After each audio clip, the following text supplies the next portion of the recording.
ಪ್ರತಿ ತಿಂಗಳು ರೇಷನ್ ಅಂಗಡಿಯಿಂದ ಆಹಾರ ಧಾನ್ಯ ಪಡೆದುಕೊಳ್ಳುತ್ತಿರುವ ಕರ್ನಾಟಕ ರಾಜ್ಯದ ಎಲ್ಲ ಬಿಪಿಎಲ್ ಪಡಿತರ ಚೀಟಿದಾರರಿಗೂ ಮತ್ತು ಅಂತ್ಯೋದಯ ರೇಷನ್ ಕಾರ್ಡ್ ಇದ್ದವರಿಗೂ ಕರ್ನಾಟಕ ರಾಜ್ಯ ಆಹಾರ ಇಲಾಖೆ ಹಾಗೂ ರಾಜ್ಯ ಸರ್ಕಾರದಿಂದ ಭರ್ಜರಿ ಗುಡ್ ನ್ಯೂಸ್ ನೀಡಲಾಗಿದೆ.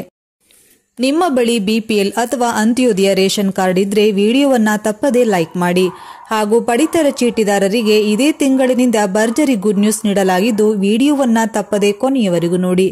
ಈಗಾಗಲೇ ರಾಜ್ಯದಲ್ಲಿ ನಕಲಿ ದಾಖಲೆ ಸೃಷ್ಟಿಸಿ ಪಡೆದಂತಹ ಬಿಪಿಎಲ್ ಕಾರ್ಡುಗಳನ್ನು ಸರ್ಕಾರ ರದ್ದು ಮಾಡ್ತಾ ಬಂದಿತ್ತು. ಆದರೆ ಕೆಲವರು ಅರ್ಹರ ಬಳಿ ಇದ್ದ ಬಿಪಿಎಲ್ ಕಾರ್ಡುಗಳನ್ನು ಕೂಡ ರದ್ದು ಮಾಡುತ್ತಿದೆ ಎಂದು ಆರೋಪಿಸಿದರು. ಅಷ್ಟೇ ಅಲ್ಲದೆ ಹಲವಾರು ಜಿಲ್ಲೆಗಳಲ್ಲಿ ಪ್ರತಿಭಟನೆಗಳನ್ನು ಸಹ ನಡೆಸಿದ್ರು. ಬಳಿಕ ಎಚ್ಚೆತ್ತುಕೊಂಡ ಸರ್ಕಾರ ಅರ್ಹರಿಗೆ ಮತ್ತೆ ಬಿಪಿಎಲ್ ಕಾರ್ಡುಗಳನ್ನು ನೀಡಿ ಅವರಿಗೆ ತಲುಪಬೇಕಾದ ಕೊಡಲಾಗುತ್ತದೆ ಎಂದು ಹೇಳಿತ್ತು. ಮತ್ತೊಂದು ಕಡೆ ಸರ್ಕಾರದ ಪಂಚ ಗ್ಯಾರಂಟಿಗಳಲ್ಲಿ ಒಂದಾದ ಗೃಹಲಕ್ಷ್ಮಿ ಯೋಜನೆಗೂ ಕೂಡ ಹಲವರು ಈ ಕಾರ್ಡನ್ನು ದುರುಪಯೋಗ ಪಡಿಸಿಕೊಂಡ ಘಟನೆಗಳು ಕೂಡ ಬೆಳಕಿಗೆ ಬಂದಿದ್ದವು. ಸರ್ಕಾರವು ಹೊಸ ಕಾರ್ಡಿಗೆ ಅರ್ಜಿ ಸಲ್ಲಿಸುವ ಪ್ರಕ್ರಿಯೆಯನ್ನು ನಿಲ್ಲಿಸಿಬಿಟ್ಟಿತ್ತು. ಮತ್ತೊಮ್ಮೆ ಹೊಸ ಕಾರ್ಡಿಗೆ ಅರ್ಜಿ ಸಲ್ಲಿಕೆಗೆ ಅವಕಾಶ ಕಲ್ಪಿಸಿ ಕ್ಲೋಸ್ ಮಾಡಲಾಯಿತು. ಇನ್ನು ಇದೀಗ ರಾಜ್ಯದಲ್ಲಿನ ಬಿಪಿಎಲ್ ಕಾರ್ಡುದಾರರಿಗೆ ಸರ್ಕಾರ ಶುಭ ಸುದ್ದಿಯೊಂದನ್ನು ನೀಡಿದೆ. ಸಾಮಾನ್ಯವಾಗಿ ಈ ಕಾರ್ಡನ್ನು ಬಡತನದಲ್ಲಿರುವವರಿಗೆ ನೀಡಲಾಗುತ್ತೆ.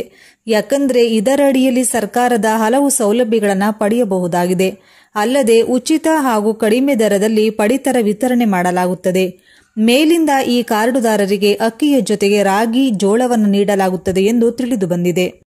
ಮೇ ತಿಂಗಳಿನಿಂದ ಬಿಪಿಎಲ್ ಪಡಿತರ ಕಾರ್ಡುದಾರರಿಗೆ ಅನ್ನಭಾಗ್ಯ ಯೋಜನೆಯಡಿಯಲ್ಲಿ ಅಕ್ಕಿಯ ಜೊತೆಗೆ ರಾಗಿ, ಜೋಳವನ್ನು ವಿತರಣೆ ಮಾಡಲಾಗುತ್ತದೆ.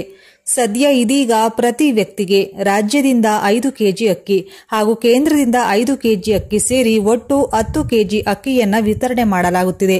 ಈ ಪೈಕಿ ಗ್ರಾಹಕರಿಗೆ 2 ಅಥವಾ 3 ಕೆಜಿ ರಾಗಿ ಅಥವಾ ಜೋಳ ನೀಡಲು ಆಹಾರ ಇಲಾಖೆ ನಿರ್ಧರಿಸಿದೆ. ಕಾಂಗ್ರೆಸ್ ಸರ್ಕಾರದ ಪಂಚ ಗ್ಯಾರಂಟಿ ಯೋಜನೆಗಳಲ್ಲಿ ಒಂದಾದ ಅನ್ನಭಾಗ್ಯ ಯೋಜನೆಯಡಿಯಲ್ಲಿ ಕೋಟ್ಯಾಂತರ ಜನರಿಗೆ ಉಚಿತವಾಗಿ ತಲಾ 10 ಕೆಜಿ ಅಕ್ಕಿಯನ್ನು ವಿತರಣೆ ಮಾಡಲಾಗುತ್ತಿದೆ. ಜೊತೆಗೆ ದಕ್ಷಿಣ ಭಾಗದ ಜಿಲ್ಲೆಗಳಲ್ಲೂ 3 ಕೆಜಿ ರಾಗಿ ಹಾಗೂ 2 ಕೆಜಿ ಅಕ್ಕಿ ಹಾಗೂ ಉತ್ತರದ ಜಿಲ್ಲೆಗಳಲ್ಲಿ 3 ಕೆಜಿ ಜೋಳ ಮತ್ತು 2 ಕೆಜಿ ಅಕ್ಕಿಯನ್ನು ವಿತರಣೆ ಮಾಡಲಾಗುವುದು. ಫಲಾನುಭವಿಗಳಿಗೆ ನೀಡಲಾಗುತ್ತಿರುವ ಒಟ್ಟು ಪ್ರಮಾಣದಲ್ಲಿ ಪದಾರ್ಥಗಳನ್ನು ಬದಲಾವಣೆ ಮಾಡಲಾಗುವುದು. ಕೆಲವು ಭಾಗಗಳಲ್ಲಿ ರಾಗಿ ಬಳಸಿದರೆ ಇನ್ನು ಕೆಲವು ಭಾಗಗಳಲ್ಲಿ ಜೋಳವನ್ನು ಬಳಸುತ್ತಾರೆ. ಆದ್ದರಿಂದ ಈ ಪದಾರ್ಥಗಳನ್ನು ನೀಡಲಾಗುವುದು. ಜನ ಏನನ್ನು ತಿನ್ನಲು ಬಯಸುತ್ತಾರೆಯೋ ಅದನ್ನೇ ನೀಡಲಾಗುವುದು ಎಂದು ಆಹಾರ ಇಲಾಖೆ ಅಧಿಕಾರಿಗಳು ತಿಳಿಸಿದ್ದಾರೆ. ರೈತರಿಂದ ಭತ್ತ, ರಾಗಿ ಹಾಗೂ ಜೋಳವನ್ನು ಬೆಂಬಲ ಬೆಲೆಯಲ್ಲಿ ಖರೀದಿಸಿ ಸಂಗ್ರಹ ಮಾಡಲಾಗುತ್ತದೆ. ಖರೀದಿ ಕೇಂದ್ರಗಳಲ್ಲಿ ಮೇ ತಿಂಗಳವರೆಗೆ ಖರೀದಿ ನಡೆಯುತ್ತದೆ. 10 ತಿಂಗಳವರೆಗೆ ವಿತರಣೆ ಮಾಡುವಷ್ಟು ರಾಗಿ, ಜೋಳವನ್ನು ಖರೀದಿಸಿ ಸಂಗ್ರಹಿಸಿಡಲಾಗುವುದು. ರಾಗಿ ಅಥವಾ ಜೋಳ ವಿತರಣೆಯ ಕುರಿತು ಈಗಾಗಲೇ ಕೇಂದ್ರ ಸರ್ಕಾರಕ್ಕೆ ಪ್ರಸ್ತಾವನೆಯನ್ನು ಸಲ್ಲಿಕೆ ಮಾಡಲಾಗಿದೆ. ಬೆಂಬಲ ಬೆಲೆಯಡಿ ಖರೀದಿಸಿದ ರಾಗಿ ಅಥವಾ ಜೋಳವನ್ನು ಕೇಂದ್ರದ ಅನುಮತಿಯ ಮೇರೆಗೆ ಮುಂದಿನ ತಿಂಗಳಿನಿಂದ ವಿತರಣೆ ಮಾಡಲಾಗುತ್ತದೆ ಎಂದು ತಿಳಿದು ಬಂದಿದೆ.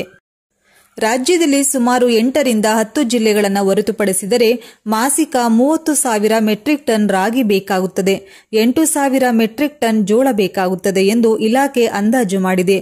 ಹಳೆಯ ಮೈಸೂರು ಭಾಗದ ಜನರಿಗೆ 2 ಕೆಜಿ ರಾಗಿ, ಹೈದರಾಬಾದ್ ಕರ್ನಾಟಕ ಹಾಗೂ ಮುಂಬೈ ಕರ್ನಾಟಕ ಭಾಗದ ಜನರಿಗೆ 2 ಕೆಜಿ ಜೋಳವನ್ನು ನೀಡಬಹುದು. ಇನ್ನುಳಿದಂತೆ 3 ಕೆಜಿ ಅಕ್ಕಿಯನ್ನು ರಾಜ್ಯದ ಜನತೆಗೆ ನೀಡಬೇಕಾಗುತ್ತದೆ. ಸಂಗ್ರಹಕ್ಕೆ ಅನುಗುಣವಾಗಿ ಅಕ್ಕಿಯ ಜೊತೆಗೆ 6 ರಿಂದ 10 ತಿಂಗಳ ಕಾಲ ರಾಗಿ ಅಥವಾ ಜೋಳವನ್ನು ವಿತರಣೆ ಮಾಡಲಾಗುವುದು ಎನ್ನಲಾಗುತ್ತಿದೆ.